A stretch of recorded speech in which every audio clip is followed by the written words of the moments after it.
El mesénquima necesario para la formación de la cabeza procede del mesodermo de la placa lateral y paraxial, la cresta neural y de las placoas ectodérmicas. El rasgo más distintivo en el desarrollo de la cabeza y el cuello es la presencia de los arcos faringios, que aparecen durante la cuarta y quinta semana del desarrollo y contribuyen al aspecto externo del embrión. En un principio consisten en barras de tejido mesenquimatoso separadas por hendiduras faringias. Al mismo tiempo se forma una serie de vaginaciones que son las bolsas faringias, a lo largo de las paredes laterales del intestino faríngeo y de la parte más craneal del intestino anterior. Estas penetran en el mesénquima circundante, pero no establecen comunicación con las hendiduras externas. Los arcos faringios contribuyen a la formación del cuello y también son importantes para la formación de la cara. Hacia el final de la cuarta semana se forma el centro de la cara a partir del estomodeo, rodeado por el primer par de arcos faringios. En el embrión de 42 días se reconocen 5 prominencias mesenquimatosas, 2 prominencias maxilares inferiores, 2 prominencias maxilares superiores y la prominencia frontonasal. Con el desarrollo de la cara, más adelante se complementa con las prominencias nasales. Cada arco consiste en un núcleo de tejido mesenquimatoso recubierto en el exterior por ectodermo de superficie y en el interior por epitelio de origen endodérmico. El núcleo recibe cantidades sustanciales de células de la cresta neural que migran hacia los arcos para contribuir a la formación de los componentes esqueléticos de la cara. De esta manera podemos concluir que cada arco faríngeo se caracteriza por componentes musculares propios. Estos tienen un par craneal propio y donde quiera que migren las células musculares llevan a su componente nervioso con ellos. Además, cada arco tiene un componente arterial propio.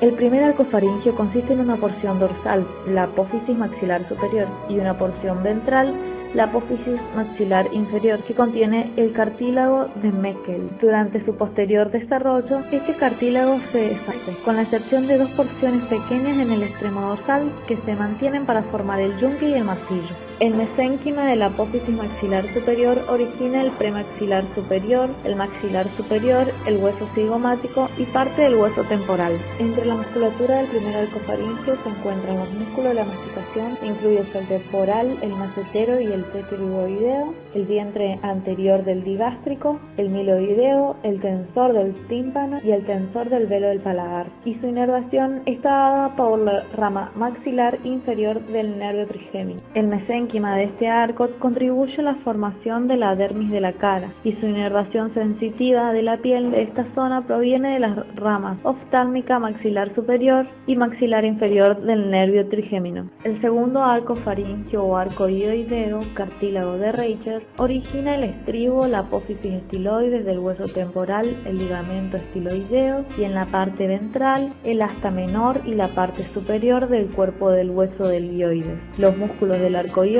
son el músculo del estribo, el estiloideo, el vientre posterior del digástrico, el auricular y los músculos de la expresión facial. El nervio que inerva este arco es el nervio facial de estos músculos. El cartílago del tercer arco faríngeo produce la parte inferior del cuerpo y el asta mayor del hueso hioide. Su musculatura se limita a los músculos estilofaringios y están inervados por el nervio glosofaríngeo del tercer arco. Los componentes cartilaginosos del cuarto y sexto arco faríngeo se fusionan para formar los cartílagos tiroides, cricoides, aritenoides, corniculado y cuneiforme de la nariz. Los músculos del cuarto arco son psicotiroideo, el elevador del velo del paladar, y los constrictores de la laringe, que están inervados por la rama laringea superior del nervio vago, el nervio del cuarto arco. Los músculos intrínsecos de la laringe están inervados por la rama laringea recurrente del nervio vago, el nervio del sexto arco faríngeo. Bolsas faríngeas. El embrión humano tiene 4 pares de bolsas faríngeas. El quinto es rudimentario. La primera bolsa faríngea forma un divertículo, el seno tubo timpánico, que entra en contacto con el revestimiento epitelial de la primera hendidura faríngea, que es el futuro conducto auditivo externo. La porción distal del divertículo se ensancha en una estructura de forma similar a un saco, la cavidad del oído medio o timpánica primitiva. y la parte proximal se mantiene estrecha formando la trompa auditiva o de Eustaquio. El revestimiento de la cavidad timpánica facilita la formación de la membrana timpánica o tímpano. Segunda bolsa faríngea. El revestimiento epitelial de la segunda bolsa faríngea proliferan y forman unas yemas que penetran en el mesénquima circundante. Luego, las yemas son invadidas por el tejido mesodérmico de manera que forma el primordio de las amígdalas faríngeas. Durante el tercer y quinto mes, el tejido linfático se infiltra en la amígdala. Las bolsas tercera y cuarta se caracterizan porque tienen un ala ventral y otra dorsal en su extremidad distal. Durante la quinta semana, el epitelio de la región dorsal de la quinta bolsa se diferencia en la glándula paratiroidea inferior, mientras que la región ventral forma el timo. A continuación, el timo migra en dirección caudal y medial, arrastrando con él la glándula paratiroidea inferior. El crecimiento y desarrollo del timo continúan hasta la pubertad. En las personas mayores se encuentra atrofiado y es sustituido por el tejido adiposo. Finalmente, el tejido paratiroideo de la tercera bolsa descansa sobre la superficie dorsal de la glándula tiroidea y forma la glándula paratiroidea inferior. El epitelio de la región dorsal de la cuarta bolsa faríngea forma la glándula paratiroidea superior. La región ventral de la cuarta bolsa origina el cuerpo último braquial, que más adelante se incorpora a la glándula tiroidea. Las células del cuerpo último braquial originan las células parafoliculares o células C de la glándula tiroides, que secretan la calcitonina. Hendiduras faríngeas. El embrión de 5 semanas se caracteriza por la presencia de 4 hendiduras faríngeas, de las cuales solo una contribuye a la estructura definitiva del embrión. La parte dorsal de la primera hendidura penetra en el mesénquima inferior y origina el conducto auditivo externo. El revestimiento epitelial del fondo del conducto participa en la formación del tímpano. Las hendiduras, segunda, tercera y cuarta, pierden el contacto con el exterior. Estas hendiduras forman una cavidad revestida con el epitelio endodérmico, el seno cervical, pero con el desarrollo posterior, este seno desaparece. Lengua. Aparece en el embrión de aproximadamente 4 semanas bajo la forma de 2 prominencias linguales laterales y una prominencia medial que es el tubérculo impar. Estas 3 se originan a partir del primer arco faríngeo y reciben su inervación sensitiva de la rama maxilar inferior del nervio trigémino. Una segunda prominencia medial, la cópula o eminencia hipobraquial, se forma a partir del mesodermo de los arcos segundo, tercero y parte del cuarto. Este recibe su inervación sensorial a partir del nervio glosofaríngeo. Por último, prosigue la tercera prominencia medial formada por la parte posterior del cuarto arco y marca el desarrollo de la epiglotis. Justo detrás de esta prominencia se encuentra el orificio laríngeo, flanqueado por las protuberancias aritenoides. Este recibe su inervación a partir del nervio laríngeo superior. A medida que van aumentando de tamaño, las prominencias linguales laterales sobrepasan el tubérculo impar y convergen formando los 2 tercios anteriores o cuerpo de la lengua. El cuerpo de la lengua está separado del tercio posterior por un surco en forma de V, que es el surco terminal. Algunos de los músculos de la lengua se diferencian in situ, pero la mayoría proceden del mioblasto, que se origina en las somitas occipitales y es inervado por el nervio hipoglótico. Glándula tiroidea. Aparece como una proliferación epitelial en el suelo de la faringe, entre el tubérculo impar y la cúpula, donde luego se indicará el agujero ciego. Posteriormente, desciende delante del intestino faríngeo como un divertículo dilobulado. Durante esta migración, esta permanece conectada a la lengua por un canal, el conducto tirogloso, que luego desaparecerá. Con el desarrollo posterior, la glándula tiroidea desciende enfrente del hueso hioides y los cartílagos laringeos. Durante la 7ª semana, alcanza su posición final delante de la tráquea. La glándula tiroidea empieza a funcionar alrededor del final del 3er mes, momento donde se hacen visibles los primeros folículos que contienen coloides, producidos por las células foliculares. Cara.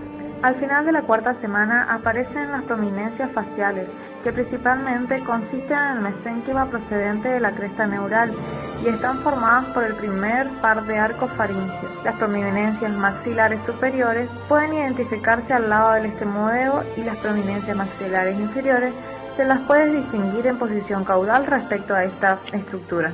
Las prominencias frontonasales, formadas por la proliferación del mesénquima ventral, contribuye al límite superior del estomodeo. A ambos lados de esta prominencia se originan unos engrosamientos localizados del ectodermo de superficie, las placoas nasales olfativas. Durante la quinta semana, las placoas nasales se imaginan para formar las fosas nasales. En este proceso crean una cresta de tejido que rodea cada fosa y forman las prominencias nasales. Las prominencias del borde exterior de las fosas son las prominencias nasales laterales y las del borde interior son las prominencias nasales mediales. Durante las 2 semanas siguientes, las prominencias maxilares superiores continúan creciendo. De manera simultánea, crecen en dirección medial y comprimen las prominencias nasales mediales hacia la línea media. Posteriormente, la hendidura entre la prominencia nasal medial y la prominencia maxilar superior desaparece y las prominencias se fusionan, quedando de esta manera formado el labio superior por las 2 prominencias nasales mediales y las 2 prominencias maxilares superiores. Las prominencias nasales laterales también participan en la formación del labio superior. El labio inferior y la mandíbula se forman a partir de las prominencias maxilares inferiores, que convergen en la línea media. En un principio, las prominencias maxilares superiores y las nasales laterales están separadas por un surco profundo, el surco nasolagrimal. Después de la canalización, el cordón forma el conducto nasolagrimal y su extremo superior se ensancha para formar el saco lagrimal. Las prominencias maxilares superiores se agrandan para formar las mejillas y el maxilar superior. La nariz está formada a partir de 5 prominencias faciales. Una, la prominencia frontal que origina el puente, las prominencias nasales mediales que generan la cresta y la punta, y las prominencias nasales laterales que forman los lados o las aletas. El segmento intermaxilar es la estructura formada por las prominencias maxilares y las 2 prominencias nasales unidas. Este segmento intermaxilar a su vez está formado por un componente labial, un componente del maxilar superior y un componente palatino. El segmento intermaxilar es continuo con la porción rostral del tabique nasal, paladar secundario. Este proceso se da entre la 6ª y la 10ª semana. La parte principal del paladar definitivo está formada por 2 protuberancias, que son las crestas palatinas, y aparecen en la 6ª semana del desarrollo, y están dirigidas oblicuamente y hacia abajo a cada lado de la lengua. Estas crestas ascienden durante la 7ª semana hasta una posición horizontal por encima de la lengua, y se fusionan para formar el paladar secundario. En la parte anterior, las crestas se fusionan con el paladar triangular primario y el agujero incisivo.